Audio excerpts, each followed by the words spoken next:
Can you hear me okay? I can hear you very well. Sweet. So hopefully it Gold stays dot that way. facing tune. That's great.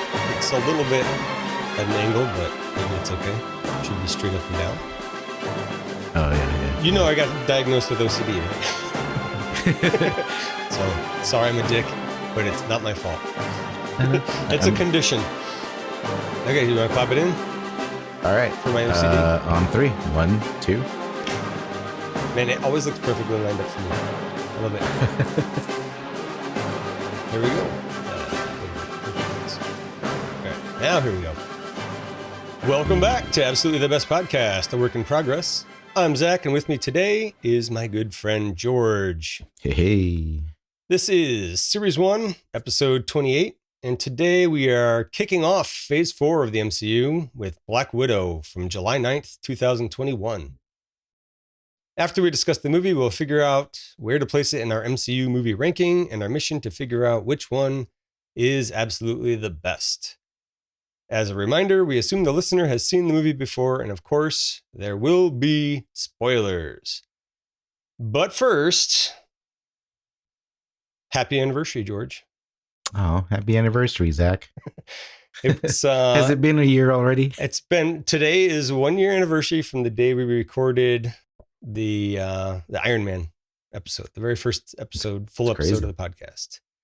So Lucy drops in a few days after this recording. It'll already be out, obviously, by the time anybody else hears it. And I guess that's technically our anniversary episode, unfortunately. But I think the Iron Man one came out around the 8th of last year, so that's a little bit early for Lucy. This one will be a little bit late for the anniversary, but we are recording on the anniversary date. I think that's a pretty big milestone. I think that counts. Yeah, I don't want to do a whole lot of special stuff for the episode. Obviously, we're going to still cover Black Widow. I hate it when podcasts are like, not even anniversary necessarily, but this time of year, a lot of podcasts are like, here's the best stuff from the last year. It's like, I've already listened to this. I don't want to hear it again. Right. It seems like a lot of work for the episode people are most likely to skip, but I don't know. So we're not doing that. I did want to say a few things about what I did learn in our first year of podcasting. No, probably the biggest shock to me was I do have an accent. For 48 years, I guess, I was saying, Really?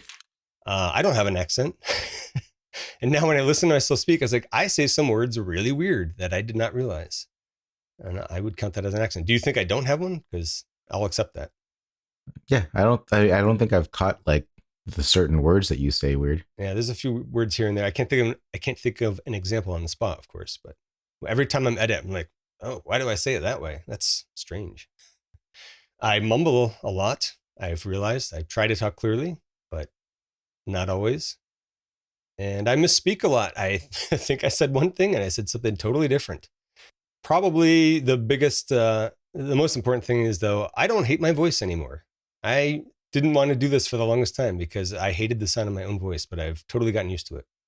Really? Yes. Because I still have a hard time with my voice. That's why I have a hard time re-listening to episodes, because I'm still, unless I'm sick. When I'm sick, I have like this nice, really deep, like forced deep voice, deep radio voice. But when I'm not sick, I don't know. I'm still not a fan of my voice, I think. I'm getting over being sick, but unfortunately we missed the sexy deep voice part of it. Now I just have the nasally stuffed up part. The made for the radio voice. Yeah. So anyways, for our anniversary, I did get you a gift. Oh man, Nana, you made me feel bad. Yeah. My wife, don't feel bad. My wife yet. was like, "You have something on your chair." Yeah, don't feel bad yet. Yeah, I roped her into it. She doesn't know what it is either, but I did. I was like, I need you to give this to him like right before we record. So, should I lower your expectations? Okay. Is it food? No, but if you tried hard enough, you could probably eat it. Oh, that could be anything. True. I'm nervous. Me too. Sorry, I didn't want to cut the plastic wrapping all the way off of it. I did like kind of make some weak spots for you. Oh, is it a mic? It's a mute switch. Because you hate my mic? It's a mute switch. Oh, I just ordered. Oh, did you? Yeah. But cancel your order or return it. I guess I could cancel it. It's because the mute switches come in I think January 16th. Nice. Is it the same one? Is it the same one as yours? Yeah. I got the same one that you pointed me to. Yeah. Yeah, it's really a gift for me. Okay. So you don't get me coughing into your ear the whole time. Ooh, sweet. Thank you. You're welcome. Happy anniversary to me. All right, I'll have this ready for the next episode. Yeah. I was like, should I give it to him in advance so you can set it up for this one? I was like, it's fine. It's going to take you a few episodes to get used to it anyway. So, appreciate it, man. Yeah, no problem. I appreciate you using it in the future. We have a couple of things I wanted to do before we get into Black Widow. Besides that, one, I have a follow-up for the holiday episode, the Guardians of the Galaxy holiday episode. Oh. Despite scoring higher on the Scrooge quiz, I want to point out that George was the one who put Christmas music on Christmas morning, not me. Did I? Yes. You're like, should I put Christmas music on? I was like, I guess so. By the way, if you haven't figured it out, George and our families spent Christmas together, not just us two. Yes. There were families involved. Yes. They were in the background. They were there somewhere. Yeah. Majors actually sent me a short email about the follow-up, and he said that he did see that. I don't know if anybody didn't listen to it already. I said something about putting the pictures from the Scrooge quiz into the chapter art, and I said I would do it for Majors and wished him a Merry Christmas for that. And he said he did see the chapter art. He actually had to, he was listening while he was driving, so he went back later to double check. So he was appreciative of that. And he also rightfully gave me shit for not knowing the difference between Gundam and Robotech. Oh my God. Yeah, I was sort of in shock that during that episode, I was like, huh. I'm not that level of nerd. But you kind of knew the difference between GoBots and Transformers, right? Yes. And he gave me credit for that and agreed that Transformers is better. Oh, he also suggested that you should school me on Star Blazers and Galaxy Express 1999 as well. I have no idea what those are. Star Blazers I could school you on. Unfortunately, I'm going to have to put down my geek card on the other one because I have no idea what that is. Sounds like you have some homework to do. I'll have to look it up, yeah. And then while your family was visiting my family, we took in a movie together. And yes, we did. And it did not disappoint. We went and saw Kraven the Hunter. I don't want to spend a lot of time on it, but I would say it was awesomely bad, unintentionally hilarious, and I have no regrets. It was a really good time. I really liked that movie theater we went to go see it in. The fancy that was really one. nice. Yeah, the nice seats and good food. Yeah, I was still full from that Suprema tater tots, whatever it was that I got. The half gallon of tater tots, I think it was. So if anybody is on the fence about seeing that, I say watch it. I mean, go in with the expectation that it is a bad movie, but it is entertaining as hell. You're not watching like a Godfather movie or anything. No. It's definitely... I would have never expected that anyway. Yeah. The final thing I wanted to talk about before we get into the main event, I've been listening to the Accidental Tech podcast a lot. That George turned me onto that one. That's his fault. And you know that one of the guys there was the guy that created that one podcast app that we like, right? Oh, Overcast. Yeah. Overcast, Marco something. Yeah. I'm very appreciative of that app. Yeah. If you're tired of the Apple Podcast app, check out Overcast. Free plug. I've been very happy with it. But anyways, they do, for some of their bonus content, they do a lot of tier ranking of various Apple products, various Apple product lines. So they do S through F, right? And I was thinking we should retroactively apply that to our MCU list, not to get rid of the ranking, but to help with the ranking. And we can continue going forward with that after that. So I wanted to have a hopefully brief discussion about that right now and see if we can do that when, like 5 or 10 minutes, hopefully less. And then we can get on to Black Widow. So did you get a chance to think about it at all? Hey, 1 second. I Yeah. need to pause. Cat's car needs to jump. Yeah. Don't pause And anything. they're Just looking. just get up and Yeah. go, because then everything stays synced. Okay, so just leave it. Okay. Yeah. All right. Just leave it running. Right. I'll do it. I'll do a little song and dance. Sometime later. Oh, man. I'm just sitting down. Woo. Sorry about that. That's okay. All right. Where were we? We were talking about the tiers. Yes. Did you get a chance to think about it at all? I did a little bit. Okay. If I'm being honest, I mostly thought about the S and F tier. Yeah. Well, that's the easy part for sure.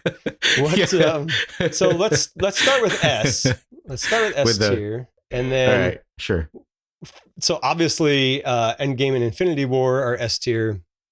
What about Captain America: Civil War? I still think Civil War is definitely up there. I agree. So we are still in agreement. What about the Winter Soldier? I don't know. I really want the Winter Soldier to be in there too, actually. But I can be argued. I can be convinced to keep it to 3 for the S tier. Well, I don't think it necessarily has to be only 3, but I think S tier really has to be S tier. Like, there's pretty much no mistakes, or like minimal mistakes. I mean, obviously, I had some problems with Endgame.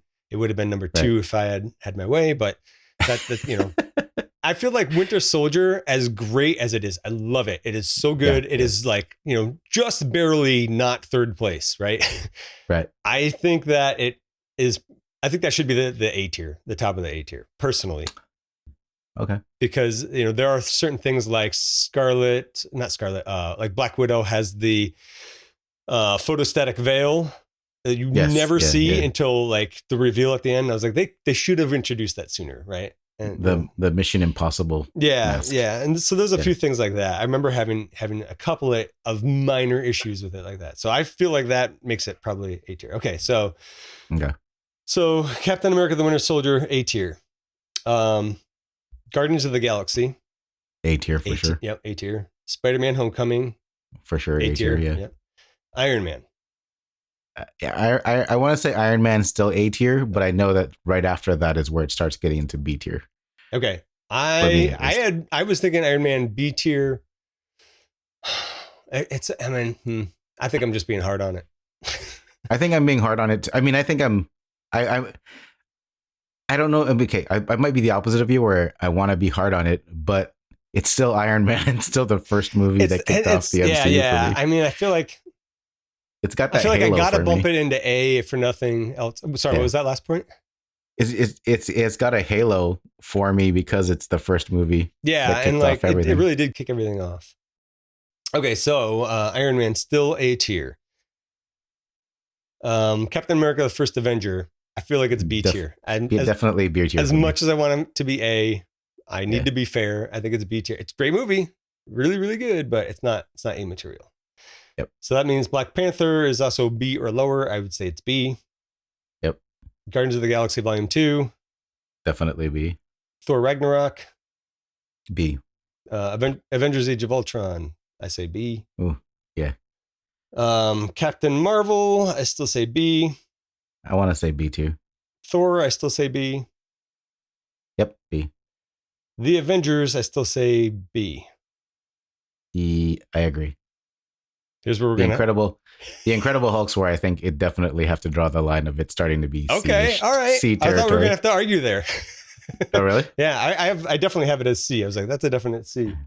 Yeah, I was like, the line for C has to be between, for me at least, is right after that first Avengers movie. Yeah. Okay. I thought you were going to argue that the first Avengers was maybe C, or else that Incredible Hulk was B, and I thought that was going to be an issue. All right, so we're good so far. Ant-Man, C, yeah. Oh, are we in C territory? Yeah. It's definitely C. Yeah. And look, nobody get upset. C is still good. Like, that's average. C's still, C's still a good movie worth seeing. Yep. I would argue that F might be the only tier that's not worth seeing. But F, you should definitely like watch it on your phone while you're commuting. If you're a completionist, watch the F tier ones. Right. Okay, so Doctor Strange, still C tier for me. Yep. Spider-Man Far From Home, still C tier for me. Yep. Iron Man 2, C or D? I want to see. I want to say that Iron Man 2 is the start of the D. That's where I had it. Yep. Really? That is exactly what I had. We've been almost entirely in agreement, except for I had Iron Man the start of B, but I felt like I was being unfair to it. So I think in my heart, I knew it was really still A tier. Iron Man 2 is D. Thor the Dark World, I still say D. D for sure. Iron Man 3, I'll let you go first. Oh man, you know what? I want to say D. I want to say D. Yeah. I want to say D because when I look at Ant-Man and Wasp, I still remember our last recording, and that was terrible. Yeah. Ant-Man and the Wasp was just so abysmal. Okay, so Iron Man 3 is still D tier. Also, there's some stuff that came out of that comes into play later on that I really appreciated. Like in Shang-Chi, you have Trevor Slattery coming back. Yes. Like, so worth it. It's so worth it. Yes. I love that guy. Sir Ben Kingsley. Yes. He's so good in it. Yes. All right. So then that just leaves Ant-Man and the Wasp. And for me, that is absolutely F tier. Yep. All right. Well, that was if there was a G, it'd be a close one. Create it. Yeah. Definitely F tier. All right, cool. Well, hopefully there won't be too many more F tiers going forward. So, all right, that kicks off our housekeeping section. Yes. So now let's get on to the main event, Black Widow. Do you want to start with your movie memories or? I don't really have any memories of this one. I mean, it's the Black Widow. I really feel like her movie should have came out way, way earlier. And then I think once it was released, it was just all the drama about how they kind of screwed over ScarJo, which I agree with. I think they totally did. Yeah. But I think it was the uncool Bob, not cool Bob, at the helm of Disney at the time. Yeah. So I that's what I figured. But yeah, I think all in all, I liked it when I saw it. I saw it I didn't see it in the theater. Did you? I did. Yeah. I was still on my I must see them all in the theater streak, and I'm glad that I did. I did have a similar note. I don't know what happened to it. Maybe I have it later on, but similar thing to what you said. I thought it was weird that now that she's dead, she gets her own movie. Right. But I thought it was fine. I mean, it's set during the time in which she's still alive. For the most part, she was why Endgame was as powerful as it was, because she was such a great integral part of the Avengers. Yes. And she was the one that was manning the watchtower while everybody was trying to recuperate from the snap. It was a tough loss. Yeah. I do remember not being stoked to see it. I felt like it looked over the top, and we had I knew nothing was ever going to touch Infinity War and Endgame, and then we had that second Spider-Man movie, which was okay. I guess I just had low expectations. I waited about 2 weeks before seeing it at the fancy theater where we went and saw Kraven. And nice. I'm certain I saw it with the wife because I have 2 tickets and I'm sure she wanted to see it. I do remember liking it despite it being kind of over the top, particularly at the end. And on this most recent rewatch, I don't think my opinions changed much. It held up basically exactly as I thought it did. Maybe it's because this is not that long ago at this point. Yeah. Did you watch it before or after Kraven? It was before we recorded Lucy, which was before we watched Kraven. Yeah.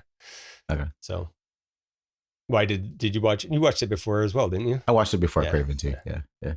There was one thing I did catch on this watch that I'll get into later that kind of stuck in my craw a bit, so to speak. How do you pronounce Florence Pugh's character's name?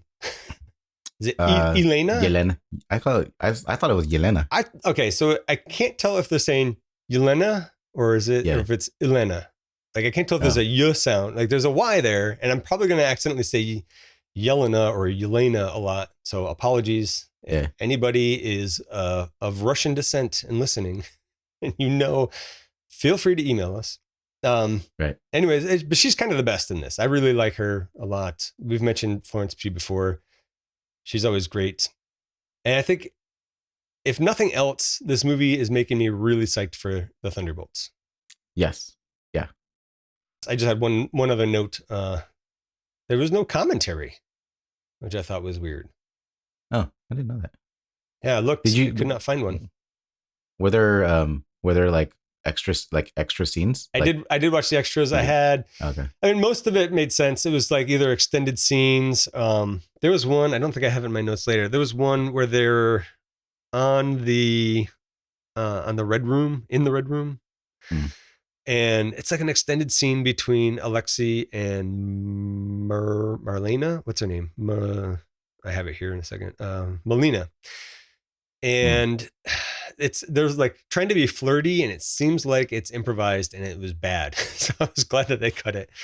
And there was a couple other things. It was mostly extended scenes or maybe like an alternate take. And for the most part, I understood why they took it out, just for pacing.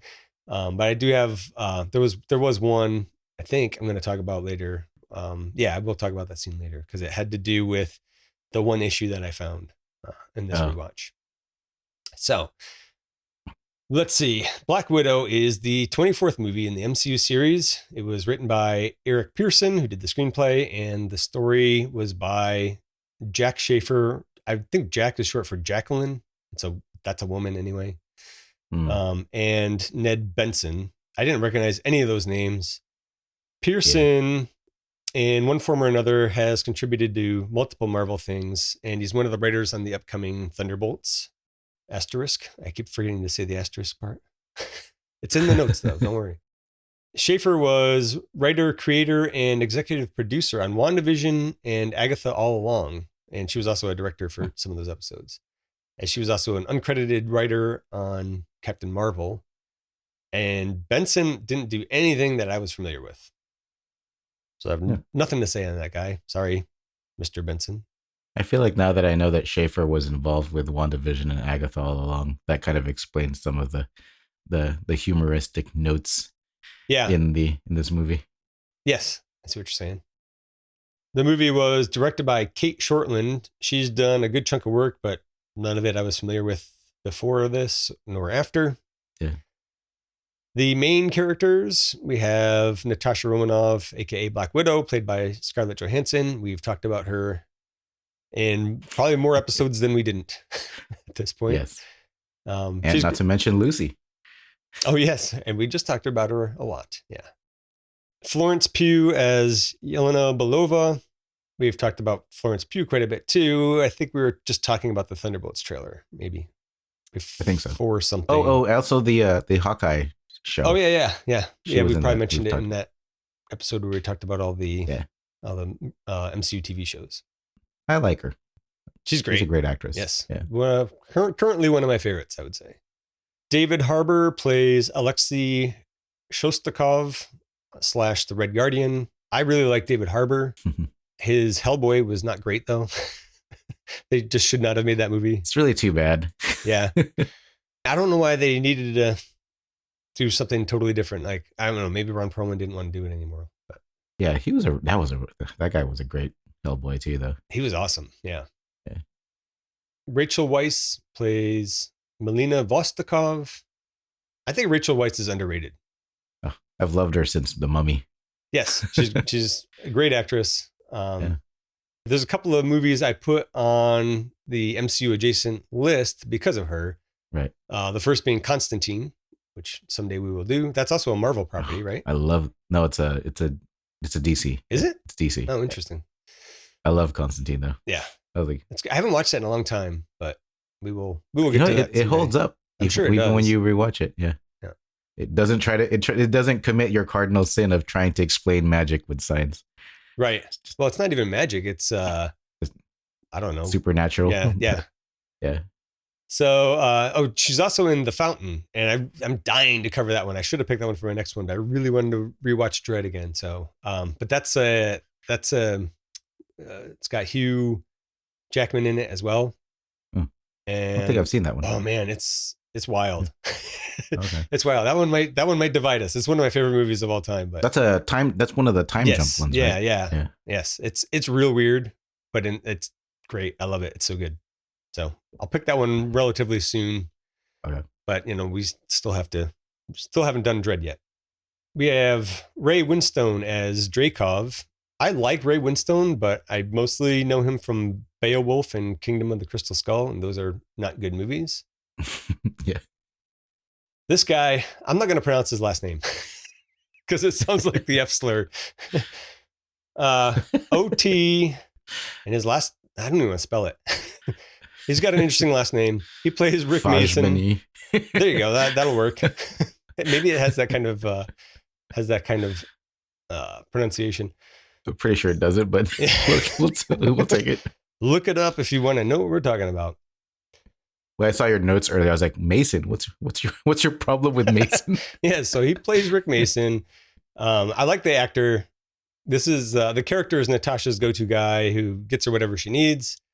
I know the actor from The Handmaid's Tale. I don't know how much of that you've watched, but he's. I hear it's too close to what's happening now. It's a bummer. It's a huge bummer. Yeah. Yeah. Olga Kurylenko. Oh, Jesus. Kurylenko. You do this one. Olga Kurylenko as Antonia Dreykov, aka the Taskmaster. Yeah, like these Slavic names are killing me. I didn't know that was her until I saw your notes. I don't even know who that is. She was, remember Oblivion? She was the wife in Oblivion. Hey, maybe I don't remember Oblivion. Oblivion, isn't that the Tom Cruise? The Tom Cruise movie where there's a wife character in that? Yeah. So his wife was the one that like crash landed. Okay. And then he stopped the drones from shooting her. And she was the only one that the drones didn't kill. And then so she's the one that said, hey, you're my husband and we were on this trip and you got sucked into the alien ship. And then we didn't see you after that. And then like she and their crew in this ship had gone into stasis until the survivors on the ground called their ship down. Okay. I might have to rewatch that. I don't remember that at all. I love that movie too. Okay. I just saw that. Well, I guess it's MCU adjacent now, so. It is. What do you call it? What was I going to say about that? She's also in the James Bond movie. That's where she first. The one James Bond movie, which she was in one James Bond movie. Okay. That's right. I can't remember which one it was. That's fine. But yeah, I think here she mostly has to act with her eyes and just looks crazy. I'm not like that's not a. It's not a slight against her. I just like, I don't know what else she's supposed to do here because she's mostly in a helmet and you don't see her face. Yep. I was also wondering, I guess I'll get into that later, but I was wondering how much of it is actually her in the suit. And I think it took like 5 people to play the part in total. Oh, wow. But I have a note on that later, I'm sure. And then another reason I'm looking forward to Thunderbolts Asterisk because she's going to be in it. As Taskmaster, obviously. And then finally here we have William Hurt as Thaddeus Ross, reprising his role. We've discussed him plenty of times before. Continue to rip in peace. This was his last MCU movie before he died in 2021. I didn't know it. Yeah, it's technically the last movie he ever filmed, but there was another one he had filmed like 4 years earlier or something that came out later. I don't know what the deal was there. But I thought he looked ill in this movie. I mean, I didn't even detect it. He just looks but really, I didn't see the deleted he looked scenes. really skinny. Yeah, there's I could really tell in this one deleted scene where he's got like a close up, and he looked like he was on his way out. But anyways, on that note, let's get into the main discussion.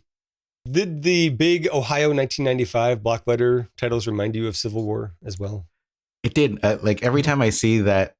I don't know what do you call that, like place title setting card? Or I don't know, title card. Yeah, whenever I see that I'm like, why is everybody doing that now? Like I get it worked for Endgame and Infinity War, but and like with the Captain America movies, but now it's like everywhere. Yeah, we don't need it in every movie.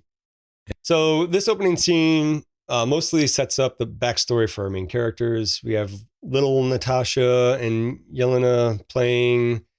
It sets up this whistle thing where one of them whistles one way and the other one whistles back. It never really comes into play though, does it? No, not till the end, like the very end when Yelena whistles and she doesn't respond because she's did she do that at the grave? I didn't even catch that. I thought she did. Maybe she did.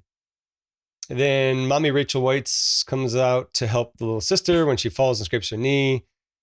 Their dad comes home and it's dinner time, but it's clear that there's something off.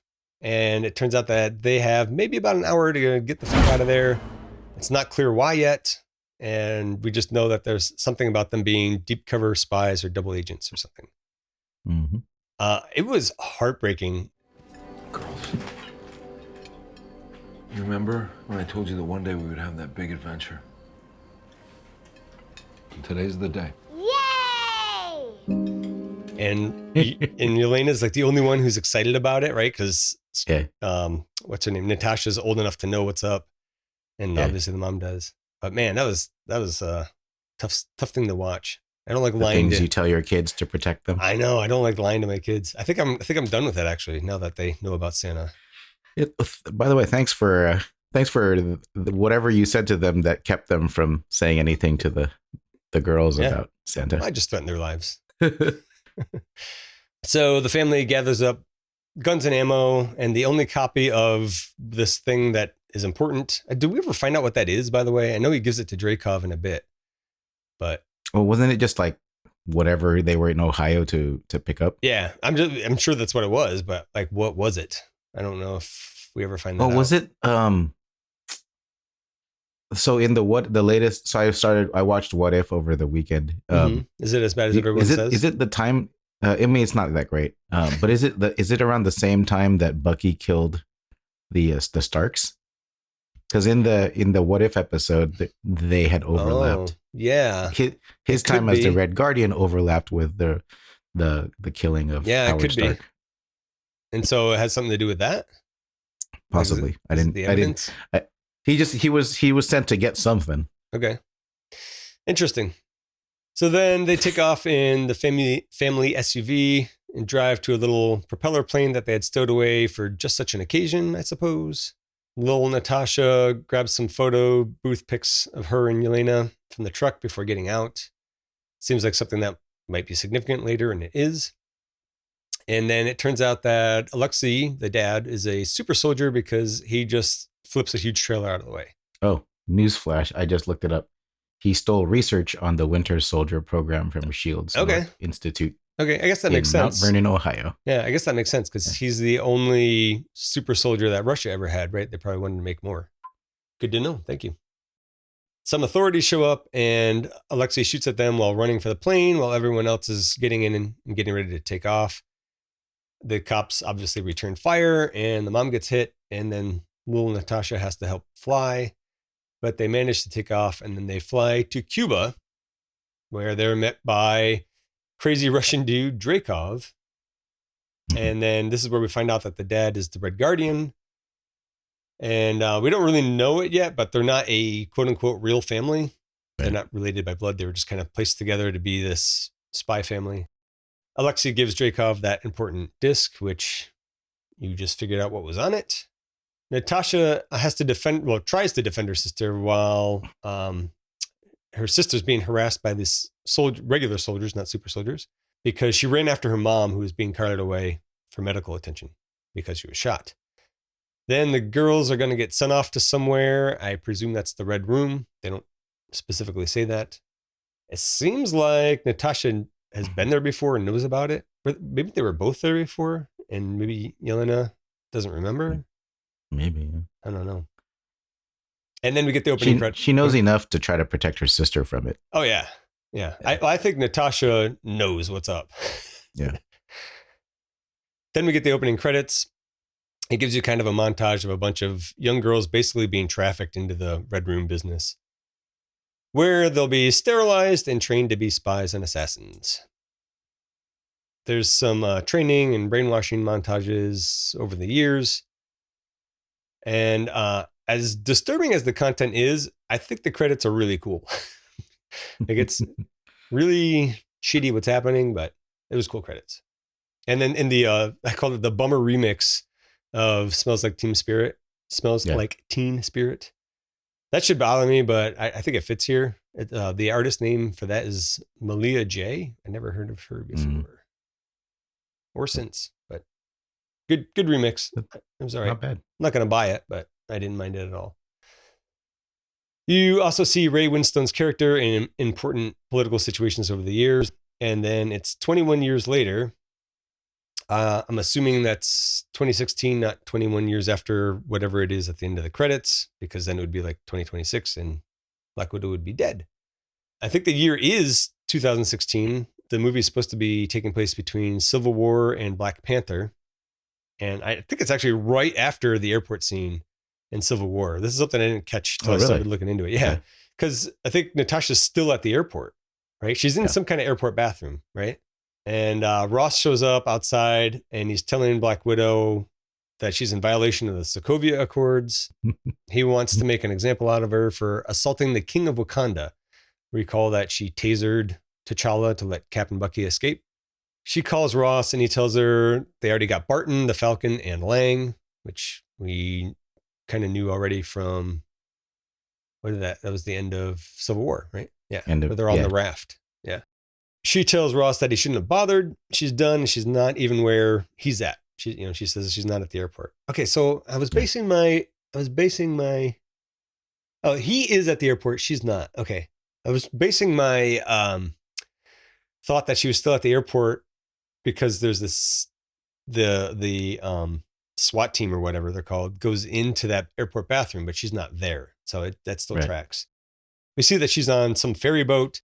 She had left her tracker behind at the airport bathroom. And how stupid is Ross to think that she continued to wear a tracker? I don't know why he thought she was there. I don't know. That did kind of annoy me because if I were a spy, that would be the first thing that I ditched. Yeah. I mean, like, I don't know, maybe he's just got blinders on and he's just so dead set on getting her. He didn't think about it. But please do remember this detail that she left her tracker behind because this is important for later.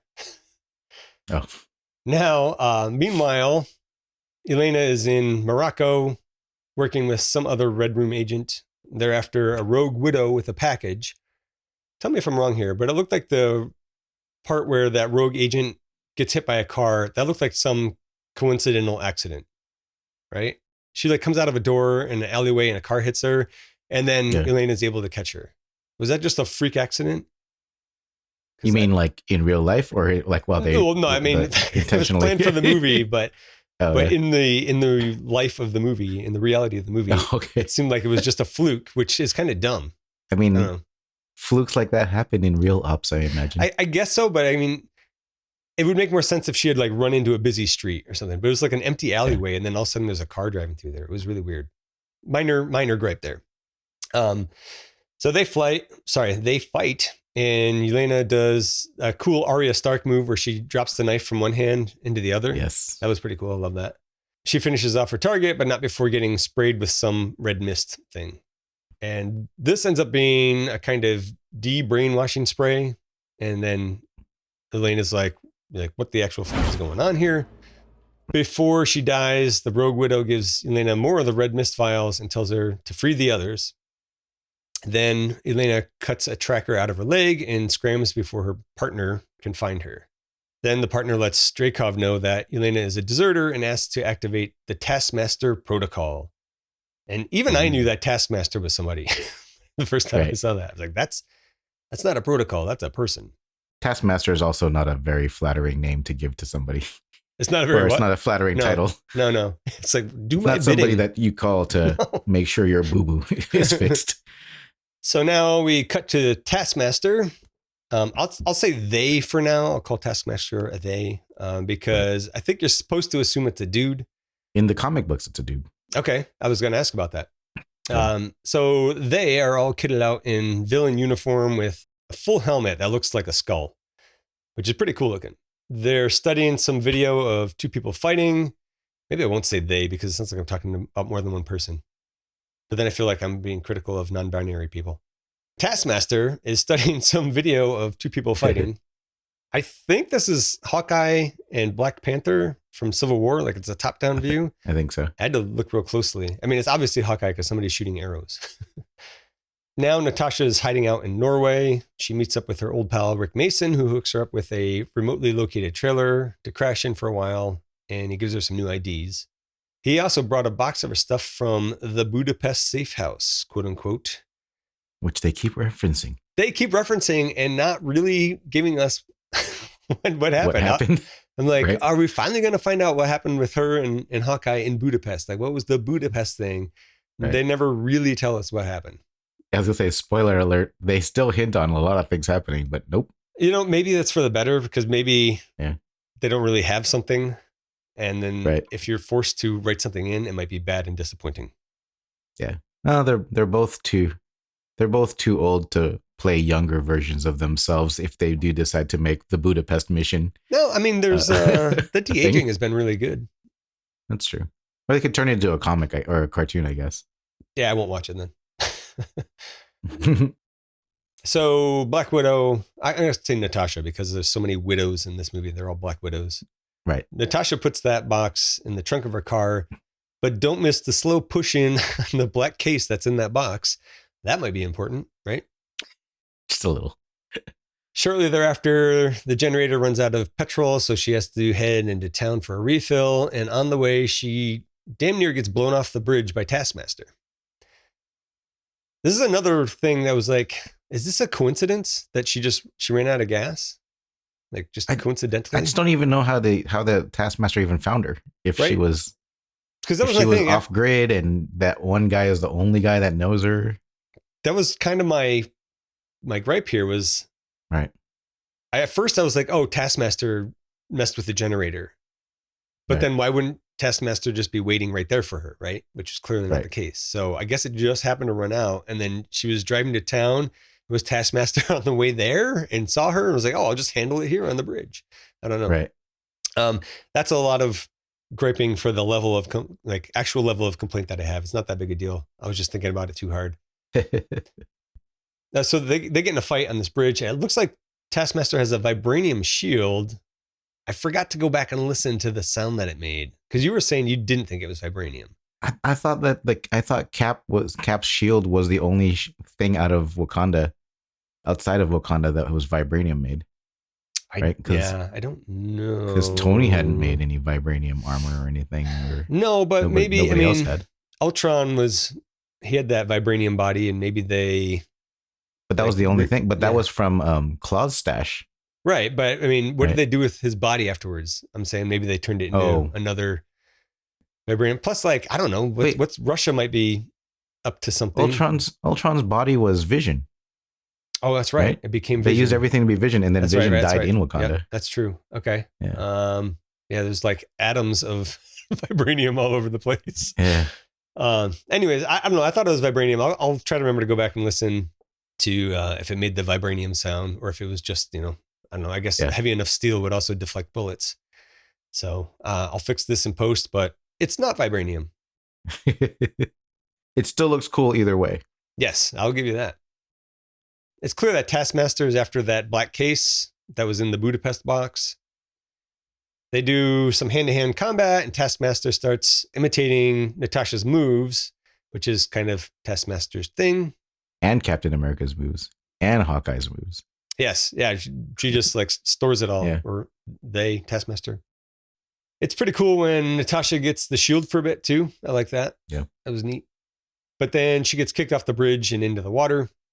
Taskmaster's disappointed when the case that Natasha had is empty. So Black Widow had grabbed the contents out of it during the fight. And if you would look closely, there was an opportunity for that to happen. It wasn't some lame bait and switch trick with the movie.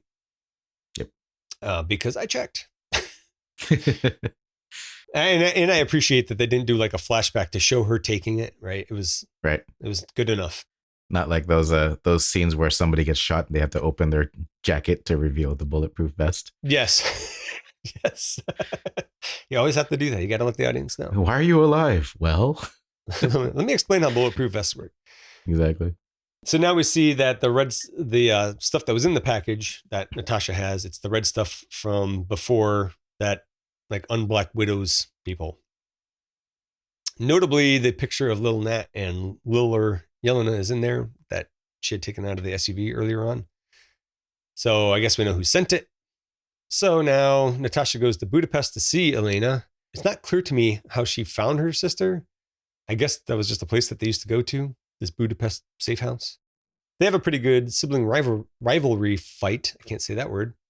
I feel like they could have just talked it out, but it's a good fight. For whatever reason, When Nat has the upper hand, she calls a truce, and Yelena honors it. I don't know what the purpose of the fight was other than to fill screen time, but it was cool, so I didn't really mind. I still just don't get why they had to fight. Yeah, there was no reason for it. Yeah, like there's like not even a hey, I got this package, and I figured I should come back here and figure out why it got sent here. Yeah, and surprise, you're here. Did you send the package? Yeah, a little bit of talking could have solved that whole thing. Yeah, it still would have filled some screen time. Yeah. You had to come to Budapest, didn't you? I came here because I thought you wouldn't. But since you're here, what bullet does that? Not bullets, arrows. Ah, right. If you didn't think I'd come here, why'd you send me this? You brought it back here? She could have put a note in there saying, do not bring this to Budapest, yes, no matter what you do.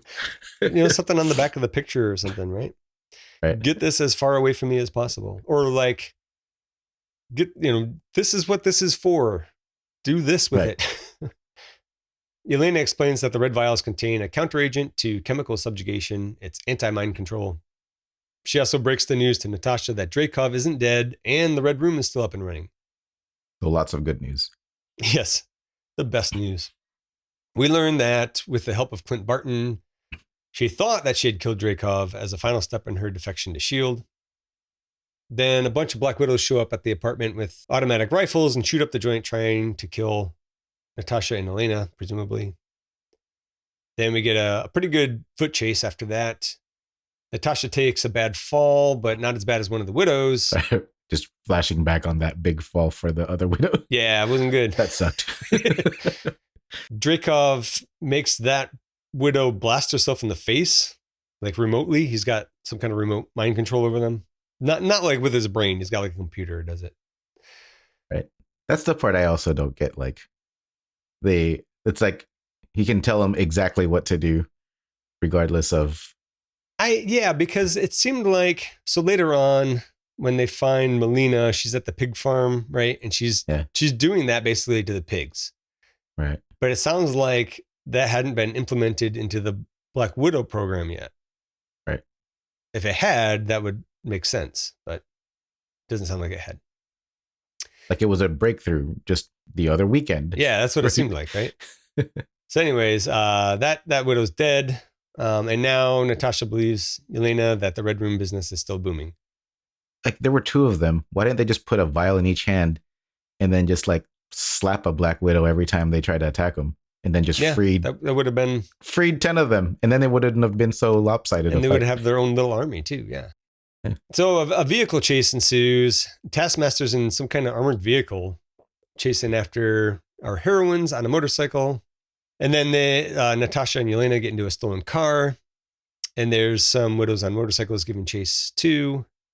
This is pretty good. It's a little ridiculous, but this chase scene was entertaining. I liked it. Yep. I liked it, especially when Yelena forces the car to swing around and drive backwards in order to knock the passenger door off. And then that door takes out somebody on a motorcycle. That was pretty cool. Right. I don't know how you figure that's going to work, but it did. And it's a movie. So, I thought it was also interesting when Yelena says, "Oh shit, he's back," referring to Taskmaster. So again, you're supposed to think that it's a guy. Yep. I don't think any of them know that it was a woman until the end. Clearly not. Right? It's not like the suit had boob armor on it. No, it didn't.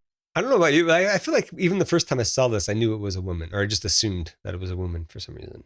But I feel like I figured, they turned Taskmaster into a woman was one of the first things I thought. Because Marvel went woke? No, yes, that's always the first thing I think about Marvel movies. But no, just because he had easy access to a bunch of Black Widows. Right. Why not turn a widow? Yeah, it makes sense. Yeah. This is where I was wondering, is it even a woman in the suit? Yeah. So it turns out, in addition to Olga, whose last name I can't pronounce, Taskmaster was portrayed by 2 men and 3 other women, depending on the stunts that were involved. Wow. But it is Olga, what's her face, in the suit for a good chunk of it, was my understanding. Yeah. So Taskmaster uses a bomb arrow to blast Natasha and Yelena, who are still in the car, down into the subway station that's nearby, and does not hesitate to follow them down there. I read somewhere that Taskmaster is a bit like the Terminator, and I feel like that's totally apt here, the way that she just goes after them. Yes. And I think so. Yeah. Have you? Mostly because she has all of the all of the skills and like movements of all the fighters that she watches. Yeah. Like memorized. Though they don't really do a good job of explaining how she does. I don't suppose you've actually seen a movie called The Vindicator from like, I don't know, 1986 or something. It's pretty low budget, but I watched it a bunch as a kid. And I feel like the same. She looks like the Vindicator here, like that. It's a bit more like that because that costume is a bit more like a motorcycle suit and helmet. Oh. But I wonder if that holds up. It's probably not good. So Taskmaster is continuing to pursue them through crowds of people. And are Europeans so blasé about everything that Taskmaster throwing her shield at Natasha and Yelena in a crowded metro station is like a 2 to them? They're all like, oh, so rude. I mean, remember Lucy? That's true. Yeah. Nobody was reacting. Yep. I mean, the Taskmaster's in full body armor with a skull helmet. I would be getting out of there pretty quick. Yeah, it's not something I would film or like hang around to wait to see if like. I mean, maybe as I'm running away, if I could hit the camera button on my phone, but. Right. Taskmaster falls for the old blood trail into the access panel trick, but the sisters are up in the ceiling. And then I like this part where they're up there. You okay? Yeah, great plan. I love the part where I almost bled to death. She's great. I'm not going to do the accent. I'll probably just find the clip for that anyway. We get the exposition conversation where Yelena explains that Taskmaster can mimic anyone. It's like fighting a mirror. Right. We get a flashback to when Black Widow killed Dreykov's daughter. And I thought ScarJo's accent here was pretty bad, actually. Marvel accents are in general really bad, I think. She only has like one line, I think, but I don't know. I wouldn't have been like, shouldn't she have had an accent? I don't know. Maybe I would have. I'm kind of a dick like that. Anyways, she gives the all clear, and then Clint blows up the building with Dreykov and his daughter, unfortunately, still in it. Except, was Dreykov not in it? Because that was never explained that I picked up on. He's not dead. He's not scarred up. Nobody explains. Yeah. Remember, it's the whole like, well, did you see his body? And she was like, well, no, I blew up the whole building. Yeah. I'm not going to dig through it just to confirm the kill. So, yeah, that was not a good call just because the daughter was home and talking to someone that right. I guess they assumed it was Dreykov. But anyways, yeah, Dreykov ain't dead. Way to go, to master assassins. Yeah. Well, I mean, they were successfully able to kill the little girl. So right. Natasha and Yelena hit a local gas and go for some first aid supplies, and they have another good talk. Where did you think I was all this time? I thought that you got out and were living a normal life. And you just never made contact again? Honestly, I thought you didn't want to see me. Bullshit. You just didn't want your baby sister to tag along whilst you saved the world with the cool kids. You weren't really my sister. You weren't even really my sister. That's pretty cold. That's pretty cold considering she fought so hard to protect her. Yeah. Yeah. And Yelena has the line about, why do you always do this when you're fighting in the fighting pose? The pose. You're such a poser. It's great. That comes back again at least once. I think they grabbed some malt liquor. Like, what are they drinking? It looks like Old English or something. They were being Russians who just drink alcohol all the time. Yeah, I guess so. I mean, that'll do the job. So they do a little eating and drinking, and the chat continues. Elena explains the counteragent. It was synthesized secretly by an older generation widow. It's not Melina, though, right? Wait, which one? She just says it was synthesized secretly by an older generation widow. I feel like if it was Melina, they would have revealed that later on. Yeah, I don't think it was Melina. Okay. It was because Melina's research was like earlier, was newer, more recent. I mean, she's still doing research. She's just doing it like she's kind of diving headfirst into more mind control. Right. Hold on one second. Sometime later. All right, where were we? Synthesized by an older generation widow. And what they have of the agent is all that is left. Maybe a dozen vials. Yelena continues. Dreykov takes more children every day. 1 in 20 survive the training. Yikes. Those are bad odds. Yes. Well, you just got to work hard. It has nothing to do with Right. odds. Yeah. This is a pretty good touching moment that goes on for a bit longer, mostly establishing the characters more. And then they decide that they're going to find the Red Room and kill Dreykov. Then they're driving somewhere to meet Mason again. And I thought they had a pretty funny exchange about how cool Yelena's vest is. You know, this is the first piece of clothing I've ever bought for myself. That? Yeah, you don't like it? Is that like an army surplus? Or? Okay, it has a lot of pockets. But I use them all the time, and I made some of my own modifications. Well, Yeah. never. Shut up. The point is, I've never had control over my own life before, and now I do. I want to do things. I like your vest. God, I knew it. I knew you did. It's so cool, right? It's good. Yes. And you can put so much stuff in there. You wouldn't even know. The one that she ends up wearing in, Yes. was it the Infinity War? Or doesn't she end up wearing one? Maybe she just gets one like it because it's so cool. No, I thought she gave it to her. Did she? Maybe. Oh, yeah, at the very end? At Maybe. the very end, yeah. So Mason has a helicopter for them, and they're going to go now and get Alexei because they presume that he has the location of the Red Room. I just really like Alexei. Yeah, he's pretty entertaining. Yeah. We cut to a Russian prison where Alexei is arm wrestling other prisoners one by one, winning every time, all while getting a tattoo. He tells a story about fighting Captain America, which is totally fabricated, right? Like he never did. I feel like if he were to fight Cap, even despite his size, he would still lose. Because it feels like he got the super strength, but he didn't get any of the precision, the tactical thought. It was the dollar store version of it. Yeah. He got like the watered down version of it the Ace Super Zero. It would be a tougher fight for Cap, but yeah. Then this really big dude calls him out on it, actually, saying And that he's like, big. yeah, he was really big. It's something about like Captain America was still in the ice during that time period or something that he was claiming to have fought him. Did the arm wrestling give you the Fly PTSD? Oh, when his limb basically like broke, folded. As I was typing, the arm wrestling gives me the Fly PTSD. I was watching Red Guardian like shatters that dude's forearm. Yeah, I think go. Ooh. Yeah, it was rough. I'd totally forgotten about that. But at least it wasn't poking out of the skin like in the Fly. Yeah. Or where the bone was like ripping out. Yes, and it was like all meaty around it. Yeah. My dad took me to see that. That's not a complaint. Credit to my dad for taking me to see that when it came out in like 1988 or whatever. You saw it in the theater. Yeah. I saw it in the theater. Oh, damn. Went to the playground the next day and was like, has anybody else seen this movie? Anyways, I have an equality gripe.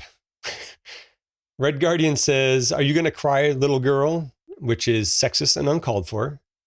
Little baby, I think, would have been more appropriate. And I know everybody thinks I'm too woke or whatever. No, but I think to be fair, it's a Russian prison. Yes. Well, I was about to say, also Red Guardian is not really a good dude. So, it's kind of on brand for him. But it did remind me of when, I don't know, my older son was about 5 or 6 maybe, and my dad was visiting his grandfather. So now that I gave my dad credit, now I'm going to throw him under the bus here. He was telling some story about something happened where he got hurt or scared or something. Oh, I think he got startled by something. And he said that I cried like a little girl or screamed like a little girl, something like that. And my son was like, "Grandpa, you can't say that. That's not fair." He's like, "What?" No, he's like, "I cried like a little girl." He's like, "I'm making fun of myself." He wasn't getting it. And like, after a couple back and forths with him and my son, I was like, "Grandpa, do not triple down on this." Right. And then he just kind of stopped, and I pulled him aside later. I had to explain it to him. He's like, "Oh, okay." And he has since corrected his behavior. So Anyways, that just stood out to me. But yeah, I think it's totally okay for Red Guardian to do that because well, to Red Guardian's credit too, he softens up and realizes a lot of things towards the end of the movie and becomes a much more he still has that sexist streak in him, mm-hmm. but he's appreciating his wife and daughters a lot more. Yeah, there's definitely some amount of growth. Yes. So you can only do so much against that the Russian propaganda machine. Yeah, and he's in his 40s or something. There's a lot of that ingrained. So Red Guardian gets his mail, which contains an action figure of him, which I remember that as a trivia question a while back. Yep. Inside it is an earpiece so that his girls can talk to him.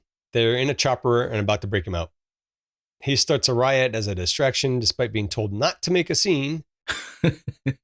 His super soldiering to get up to the upper levels ain't bad. It looked pretty good. Didn't look too fake. He's also not in as good a condition as the Cap. That's true. Cap has definitely kept himself in peak physical form. I guess you do have to do some amount of work to maintain that. Ultimately, Black Widow has to do a superhero landing. We get the "such a poser" line from Yelena. Yes. And she has to help out Red Guardian. There's guards that are shooting up the chopper. And to be honest, they should have shot it up as soon as it was in sight. I don't know why they were allowed to get so close. Also, I would have thought that a Russian prison would have bigger caliber guns on the walls. Well, didn't the one tower have some kind of weapon? I know nothing about guns. It looked like it had really heavy caliber. I don't know. Yelena takes out that guard tower with a rocket launcher, and then that triggers an avalanche. So do all these prisoners and guards die? Not necessarily if they were inside of a room before the whole avalanche covered. I guess it depends on how deep and how strong that avalanche was. Did it crush the entire prison was covered, just buried in the avalanche, probably. I feel like, they're in a prison, but they don't deserve to die, especially not the guards. But I have a science continuity gripe. Mm-hmm. They do the thing where the avalanche is hitting the prison and it should be entirely wiped out within seconds. An avalanche moves at like 60 to 80 miles per hour. But then they cut to a different angle and it's like not that close anymore. Did you time it? I did not. It was not that egregious, but I did notice it. Natasha and Yelena and Alexei all get away and everyone else is probably dead. I don't know. Unfortunately, though, Alexei doesn't know where the Red Room is.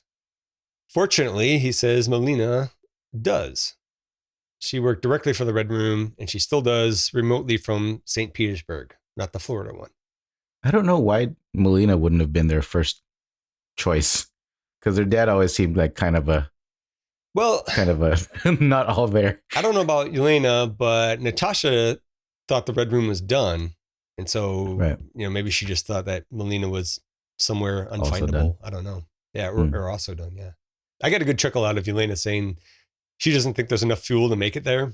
I was the muscle. She worked directly for Dureko far more than I ever did. Wait, are you telling me that Melina is working for the Red Room present day? She works remotely outside St. Petersburg. I don't think we have enough fuel for St. Petersburg. No, we're good. We'll make it. Okay. And then the smash cuts to the chopper crash landing. Just falling down flat. Yeah, it's pretty good. So Melina works with pigs on a pig farm. She can remotely control them or something. It gets explained in a bit. So the family is reunited. Red Guardian squeezes into his old uniform while the ladies have a drink. And then when he comes out... Wait, did Melina just have his old suit? Yeah. With her? Oh. Yeah. And she's like, I never washed it once. It's disgusting. It looks filthy. Yep. I'm sure it smells like a gym locker too. So they have some family time. Red Guardian wants to have some private time with Melina. I just got out of prison. I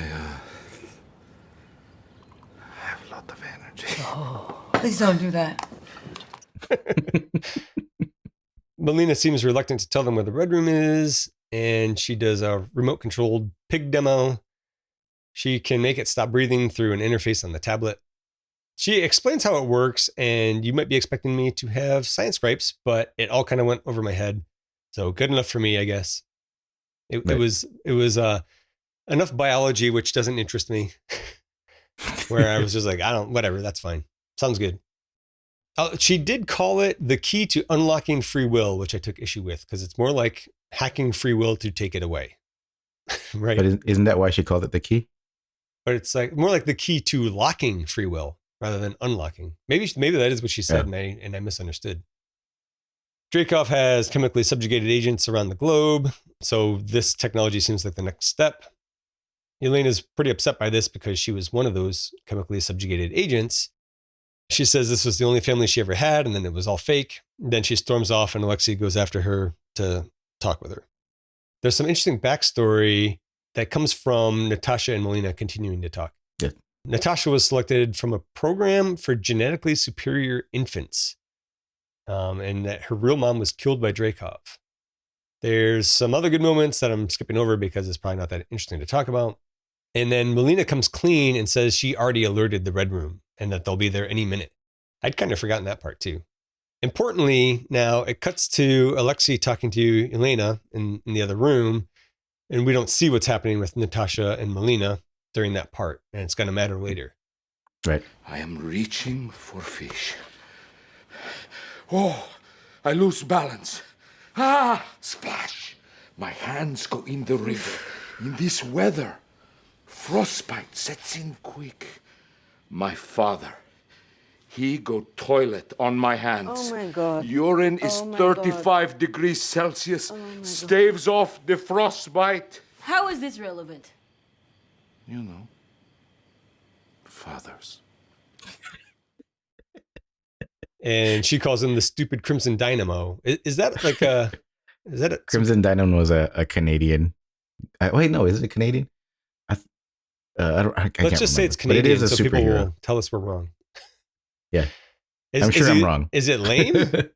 Huh? Is it a lame superhero or? Yeah. Okay. Let's see. Then the Red Room agents show up and take them all, including Melina, who says she doesn't want to keep Dreykov waiting.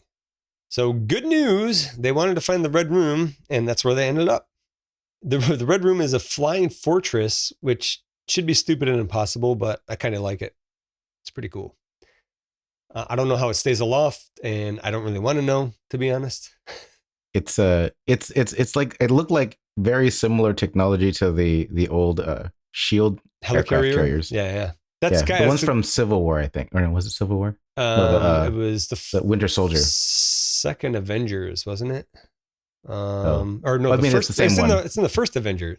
Yeah. First Avengers, and then that's the one with like the propellers, and then in the second one was using not propellers. Or in Winter Soldier anyway, that's when they have the ones that is the Stark technology or whatever to upgrade the engines. Oh, I looked up Crimson Dynamo real quick. Crimson Dynamo was an Iron Man armored Russian superhero. Okay.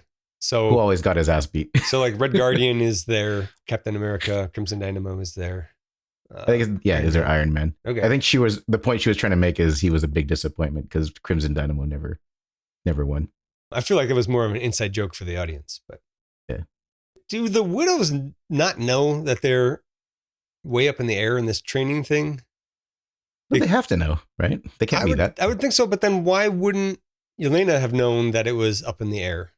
Or maybe she knows that and didn't mention it and just doesn't know where it is. Oh, she might have been, maybe she was part of a earlier cohort before it was moved up. They just never go back once they're trained?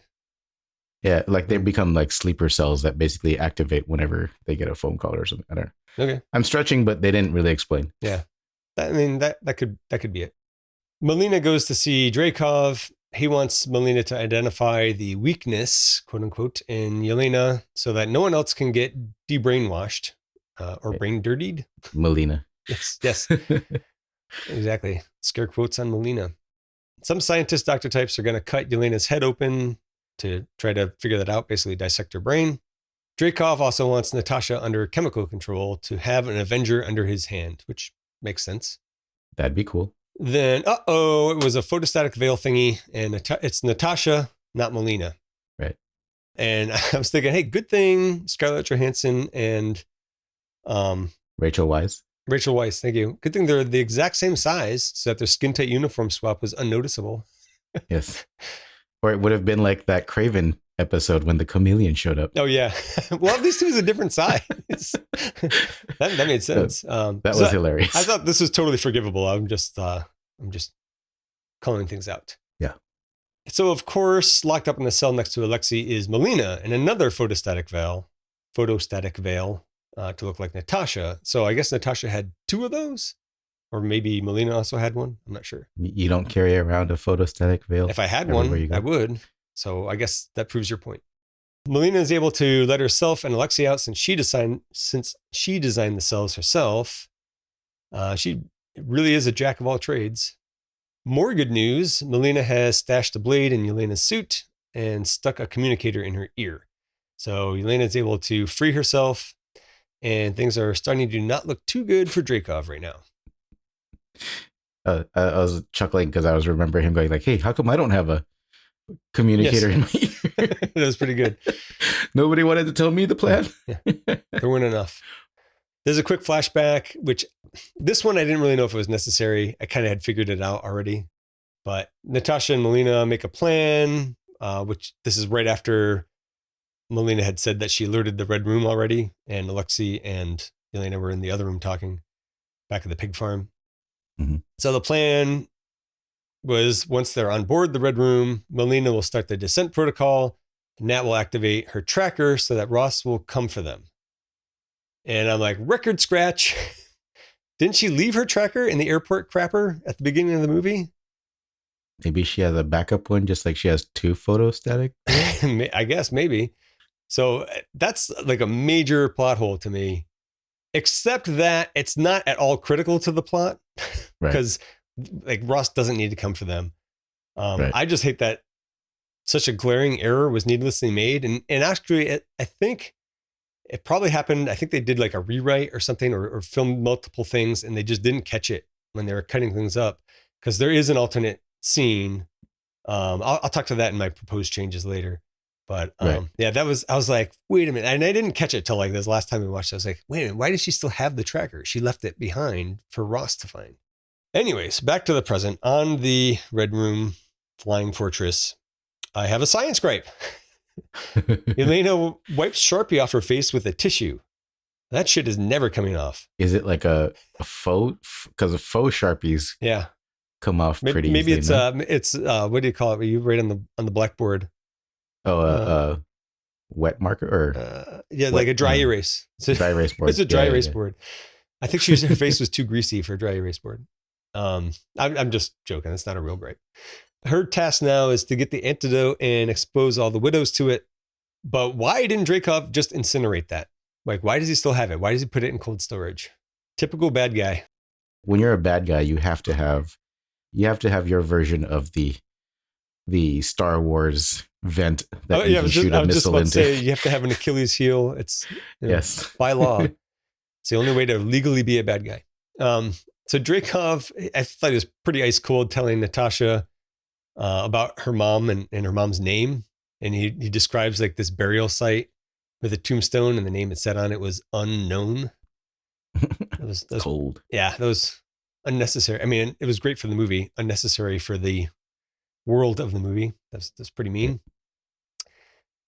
He also does not seem to give a fuck that she killed his daughter because plot twist, that's Taskmaster.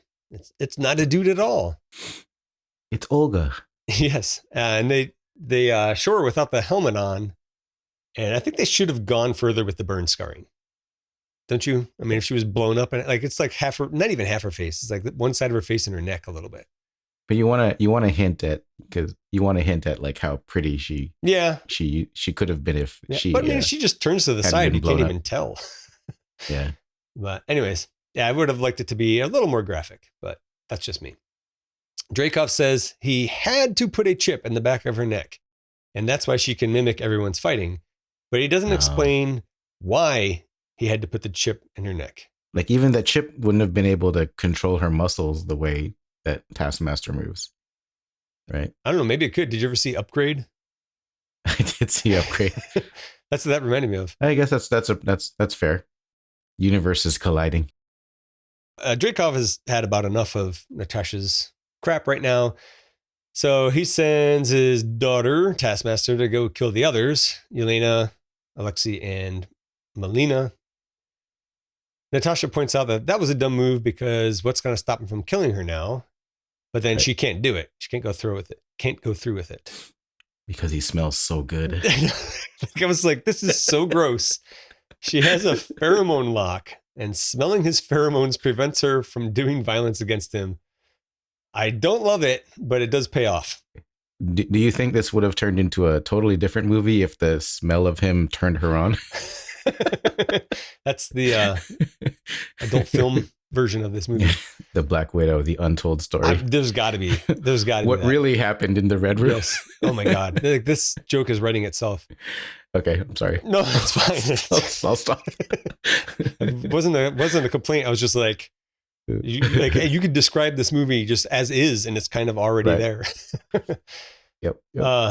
Yelena does a superhero landing out of the ventilation near cold storage. Ugh, that was disgusting. That was good.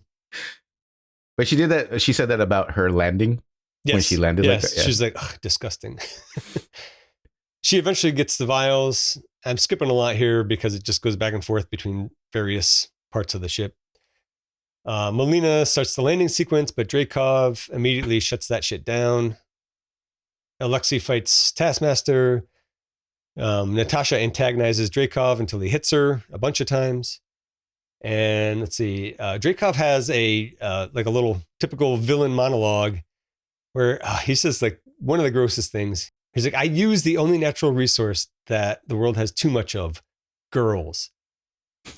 And because of that one line, he really should have had a more gruesome death. I think he gets off way too easy in this movie.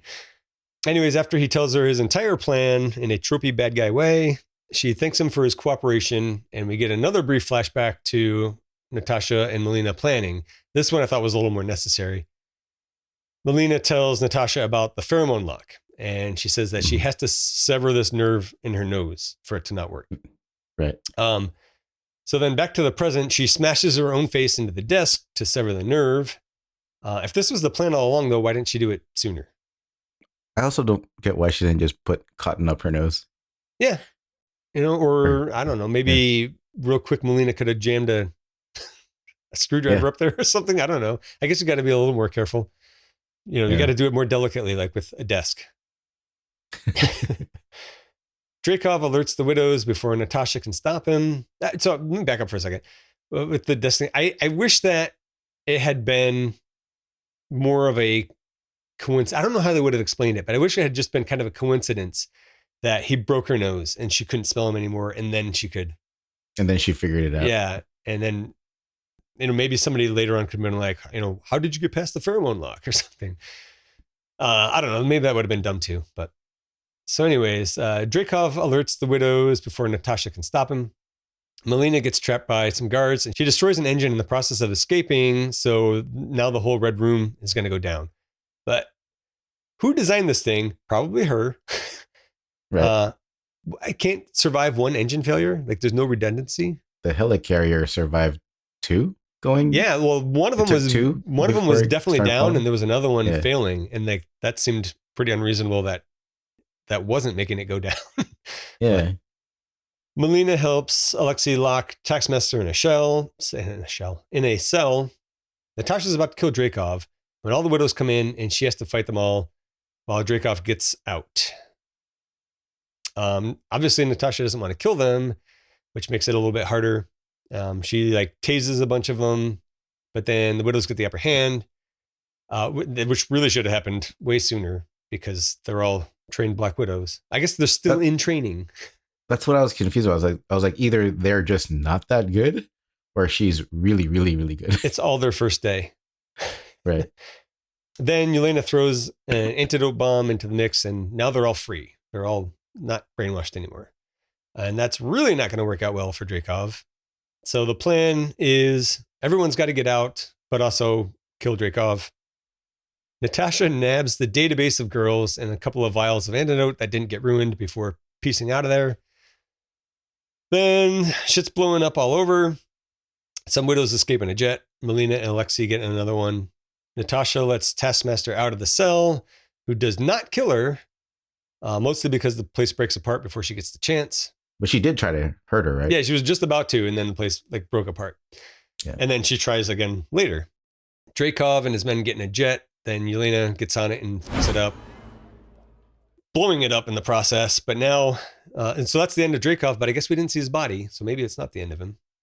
But now Yelena's falling through the air, and Natasha has to go after her with just one parachute. And this is where it gets way over the top, but I still thought it was cool. Right. I mean, it's not anything Tom Cruise hasn't done in Mission Impossible. This is true. This is true.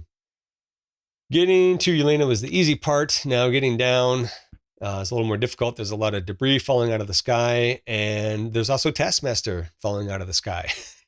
So Natasha lets Yelena have the chute and does a midair fight with Taskmaster, pulling Taskmaster's chute at the last second. I'm a little tired of saying Taskmaster, but I can't keep saying she and her because it gets confusing. So she pulls the chute at the last second, and then they continue to fight on the ground. She gets Taskmaster's helmet off and hits her with some of the counter agent. Which, again, getting back to the chip in Taskmaster's neck, I don't know why Dreykov didn't work the mind control into that as well. I guess because Melina hadn't figured it out yet, maybe. I don't know. Answer my own question, maybe. So, I mean, that's basically the end. What's going to happen with Taskmaster now? Is she a good guy, a free agent? I guess we'll find out in Thunderbolts. Aren't they like freeing the other Black Widows? Yeah, I guess so. I don't. That's what she asked them to do, at least. Yeah. She asked the other widows to free the other ones. There's not much of that antidote left, though. I don't know. Oh, is somebody gonna? Yeah. Are they gonna take it to somebody to get more, to synthesize more? Or maybe they know the widow who's secretly making it. I don't know.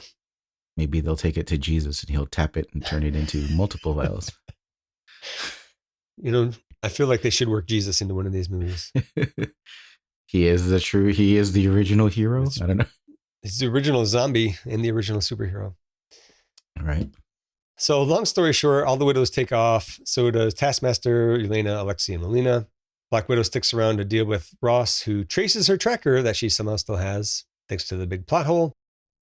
Oh, there is the whistle thing again with Natasha and Yelena. Yeah. It didn't matter, but whatever. Then it's 2 weeks later, and Natasha goes to see Mason, who gets her a whole bunch of shit. And he got her a Quinjet. I was wondering, I don't know what made me think of this, but do you think he survived the snap? I mean, he obviously came back after 5 years, but I wonder if he had survived the snap. I don't know. I might have been in the minority, but I never really liked his character. I thought he was fine.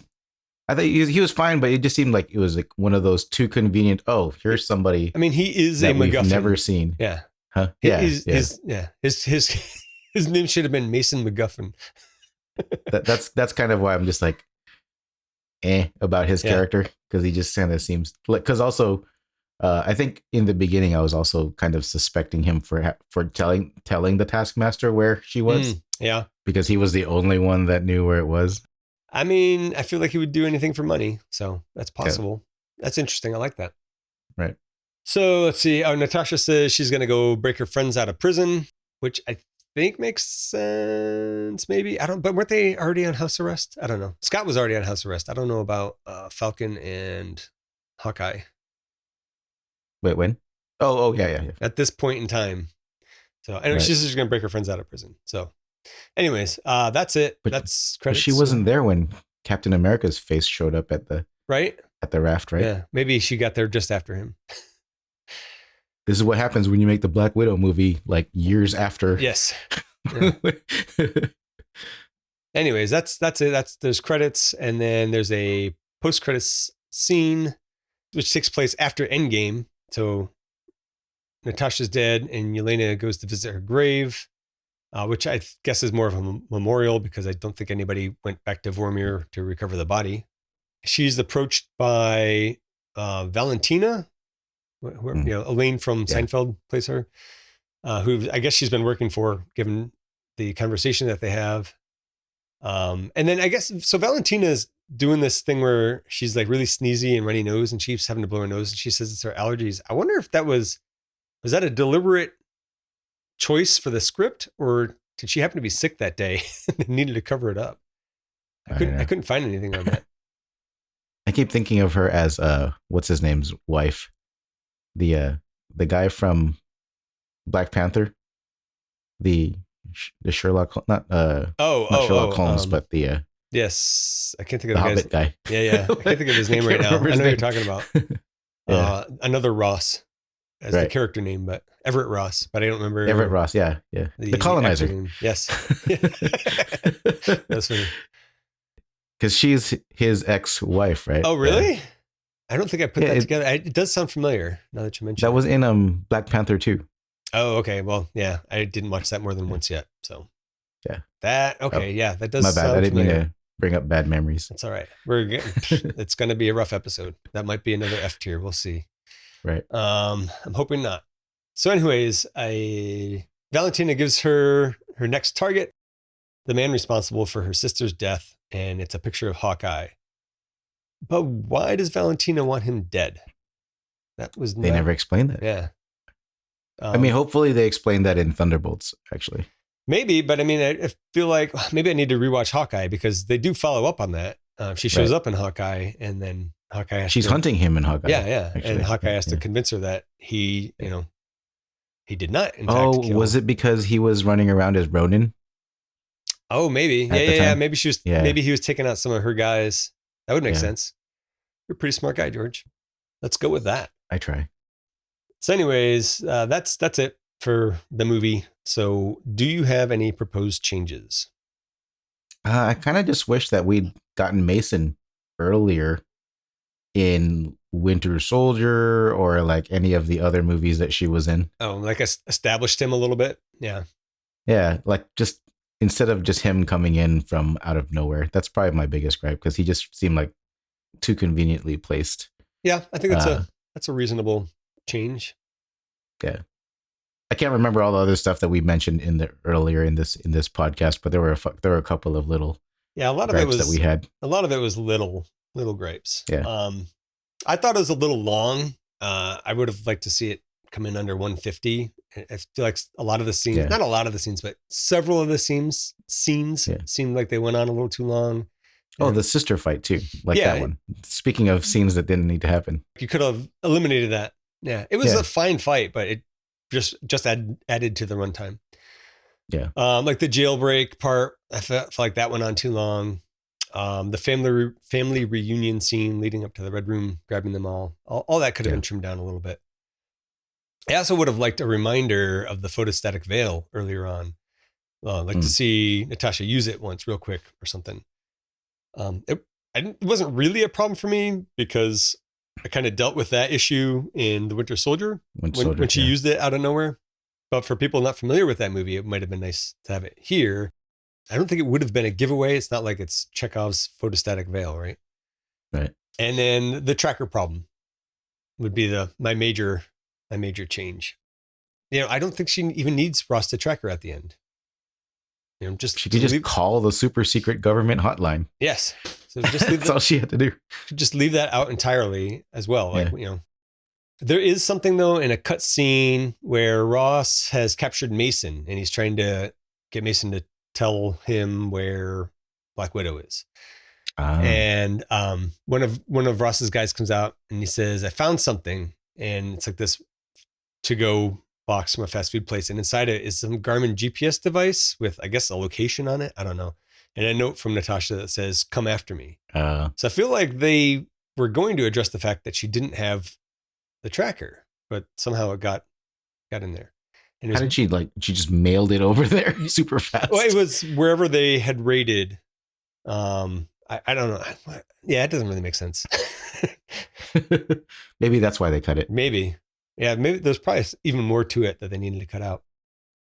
So, I have one more minor thing. I wanted to see more of Taskmaster mimicking fighting styles. Yes. There's a little bit more in a deleted scene, but not much. She's mimicking a fight that's from the beginning of Civil War, I think. Yeah, like I would have that scene where she was watching the Clint and I think Black Panther. It would have been nice if she was watching several screens. Yeah.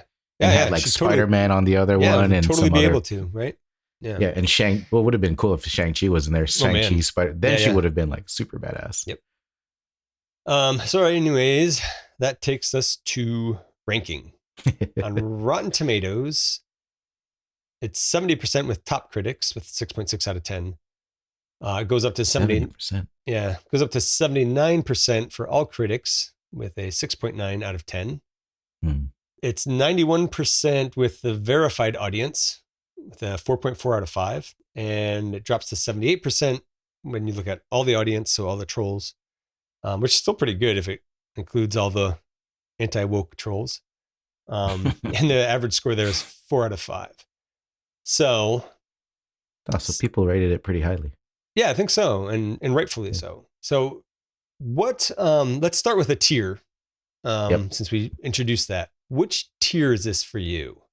Remind me again where tier C started. Good question. So I think it's B or C, first of all. It's low B, high C. And the cutoff there is the Avengers is the bottom of the B tier, and the Incredible Hulk is the top of the C tier. Ah, okay. Yeah, so it's definitely in the high C for me. Okay, so are you saying I'm at a loss on where exactly between 14 and 17 it is? Because I do remember really enjoying Ant-Man. 14 and 17. What list are you looking at? At the very bottom of your notes. Oh man, do I have an old thing? Hold on a second. Where's those notes? It's somewhere in Thor, the Avengers, Incredible Hulk, and Ant-Man. So let's see. Why does let's see, 14 Thor, yeah. Okay. Oh, I guess, yeah. So I guess my question was, you said high C, like the drink. Yeah. And then you're talking 14, and that's low B. B. Low B. Yeah, so it's somewhere in that range. I agree with you. Okay. It's in B and C. I got you. In my range it's somewhere in there. Okay. All right. I'm a little bit high, a little bit lower actually, but I could be convinced otherwise. Yeah. I mean, I think I was thinking somewhere. I feel like it's better than the Incredible Hulk. Exactly. I'm so glad you said that. So I was thinking 18, 19, or 20. So that would be Doctor Strange. Wait, that would put it below Hulk. What was I thinking? I don't think it's worse than Hulk. Oh, I think because Hulk is so high. All right, let's see. All right, so you're saying 14, 15, or 16? I said 14, 15, 16, and 17. Okay. Mostly because in my head, I'm forgetting our Ant-Man discussion or our Ant-Man episode. But I do still remember liking Ant-Man a lot. Yes. I don't know what I was doing with my numbering here. I think I changed my mind later on, because later in my notes, I have that I actually think it's better than Ant-Man. And so therefore it is better than Incredible Hulk. Yeah, it's definitely better than Incredible Hulk. So I think my floor is the new number 16. And you think the ceiling is new number 14? No, I think because it's better than Incredible Hulk. I'm not convinced it's better than the Avengers. Okay. But it's still in, I could be convinced in that range, but I think I'm not trying to convince my ceiling is the new 16. I guess this is the question then. So I think it's the new 16. So that puts it right on the border of B and C tier. So I still think it's C. You think it's high C and not low B? Yeah. Okay. I think it's high C. I think I agree with that, because C is it's average. It's still good. Don't get mad at us. I'm looking forward to the Thunderbolts because of this movie. Yes. Okay, so that makes Black Widow. I got to write this down. That makes Black Widow our new number 16, and that is the new top of the C tier. Okay, cool. Well, that was interesting. We don't need to play Infinity Saga Trivial Pursuit Poker. It's not. We're not doing. Jesus, let me start my thought. Shang-Chi's next. Yay! What's that? Shang-Chi. Yeah, I started it. So I'm not going to buy a new Trivia Pursuit game. Are we out already? No, we're not out, but it's no longer like we're out of the Infinity Saga, right? Right. I'm not going to buy a new game because we have so many cards left, and I don't even think that there is another. I don't think there's another. I don't think there's another one. So we're going to keep doing Infinity Saga Trivial Pursuit Poker, and today it will just be for fun because We totally agreed, making your wife upset. So let's read the questions. It is, if I remembered to change this, it is your turn to bid first. I think that is correct. I'll double check that too. Okay. Yes, I bid first last time. Okay.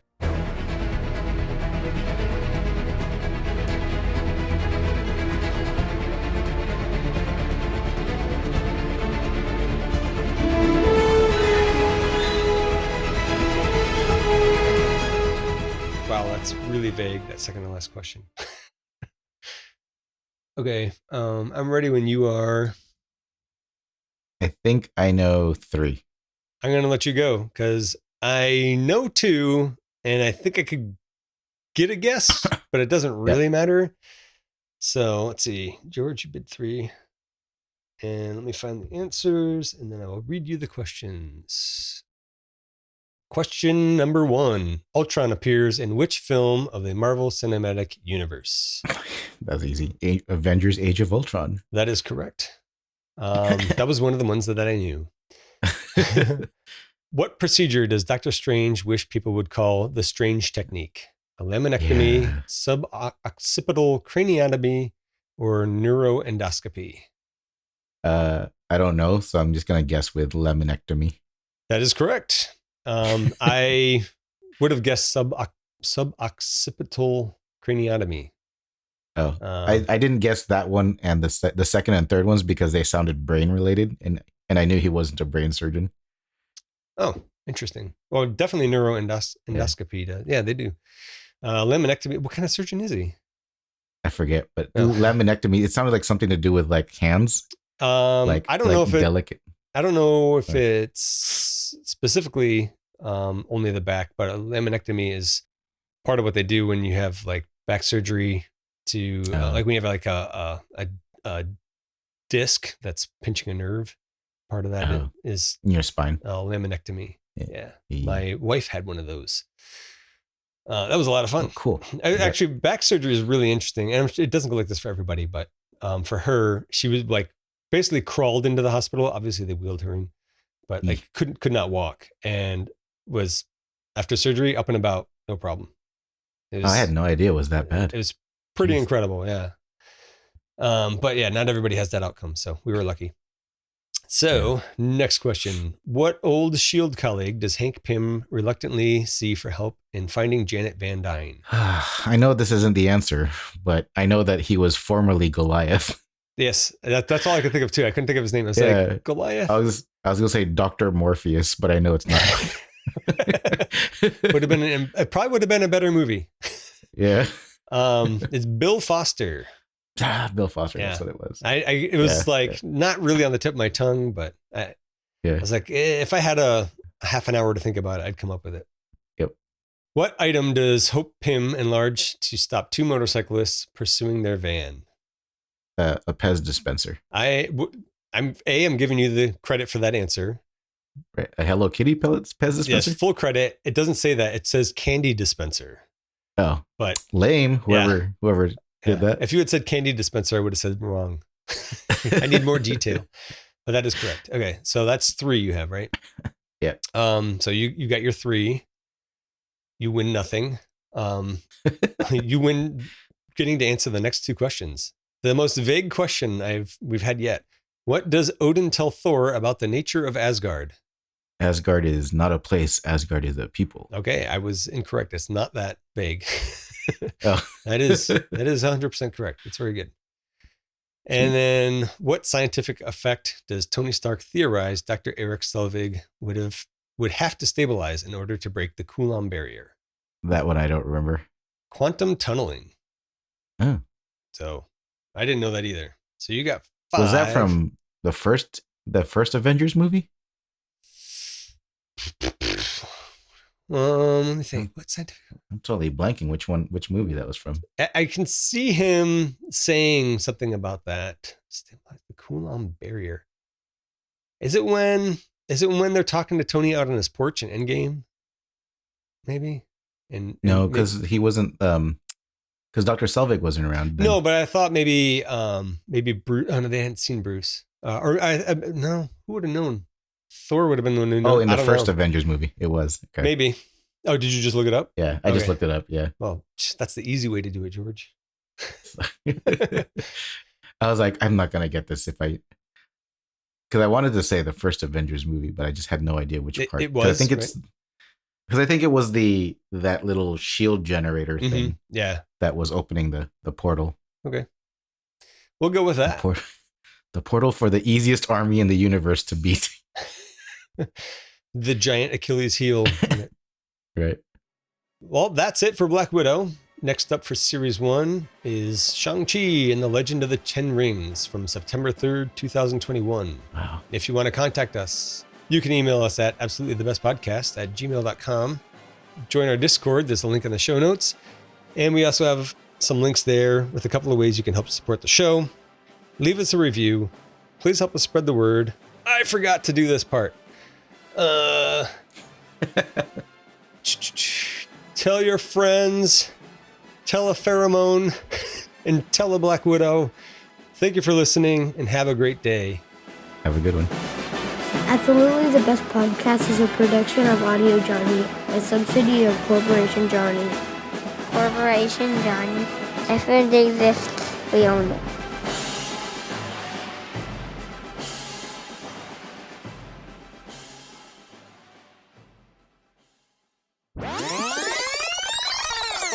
Hello. Hello. How's it going? I don't have the headphones on, so I can't hear you. Okay, goodbye. Bye. Hi, Dad. Hey, what's happening? How's it going? I can't hear you. You can't. Oh, yeah, you need the headphones. I can hear you faintly. If I talk really loud, there should be headphones. Something's wrong with my car. Yeah, it's George said so. I didn't know you were visiting. I can hear you. Yeah. Kind of. There's headphones around. I don't know where you put them. On the chair? I can't. Hi.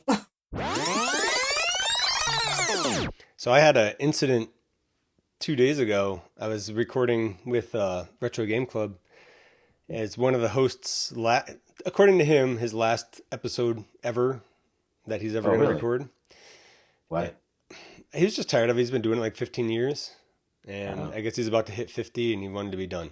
So he seemed like stoked to be, like, that was his last one. He didn't seem bummed at all. Oh, wow.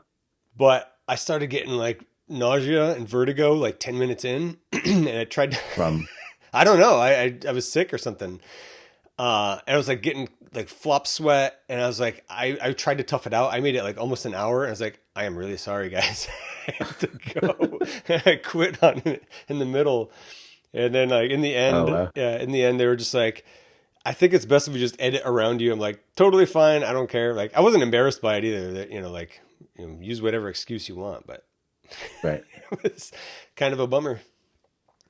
What happened there? You just don't know? I don't know. I took some anti-nausea medicine and then took a nap and my stomach felt better. I ended up eating and then like basically going back to bed. And then yesterday I felt like it was happening again in the morning. So I took some Dramamine. And then I was fine. I was fine the rest of the day. You didn't catch norovirus, did you? I would think maybe I did, except that I haven't been shitting or puking like crazy. I felt like I was going to, but I didn't. Like my stomach was doing this real concerning gurgling for a while. So I don't know. Because some people over here, it's been going around. We're like just recovering. It's been going around here. Like, yeah. I looked it up and I was like, oh shit. Yeah. That sounds serious. It's not good. It is not good.